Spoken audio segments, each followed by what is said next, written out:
নমস্কার, খুলুম খা।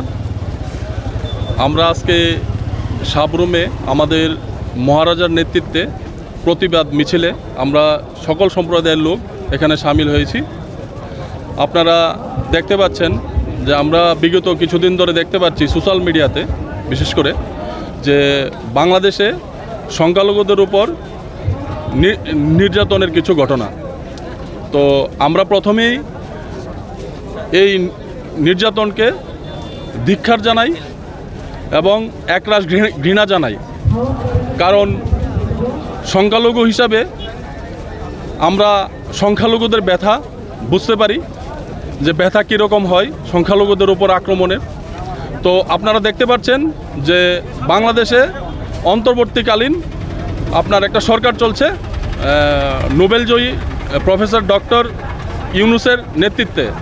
তো আমরা দেখতে পাচ্ছি যে নোবেলজয়ী প্রফেসর ডক্টর সাহেব যেভাবে আপনার এই বাংলাদেশে সংখ্যালঘুদের আশ্বাস করছে, নিরাপত্তার আশ্বাস দিচ্ছে, ওই চিত্রগুলো আপনার সোশ্যাল মিডিয়াতে কিছু অন্য কিছুই বলছে, কন্ট্রোল করতে পারছে না।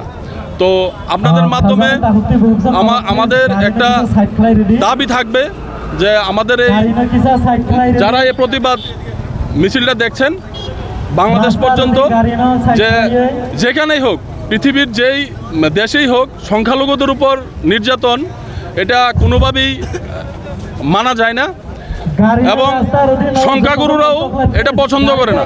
আপনারা দেখতে পাচ্ছেন যে সংখ্যাগুরু যারা আছে, যে দেশেই সংখ্যালঘুদের উপর আক্রমণ হয়েছে সেই দেশেই আপনার সরকারের পতন হয়েছে, কারণ সংখ্যালঘুরাও এগুলা পছন্দ করে না।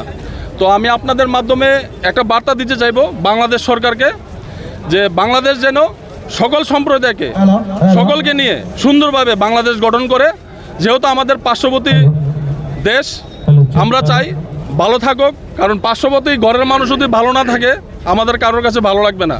তো আপনাদের মাধ্যমে এই বার্তাটা আমি বাংলাদেশকে দিতে চাই যে সকল সম্প্রদায়ের লোক মিলে আপনারা সুন্দর বাংলাদেশ গড়ুন, আপনারা ভালো থাকুন। ধন্যবাদ, নমস্কার।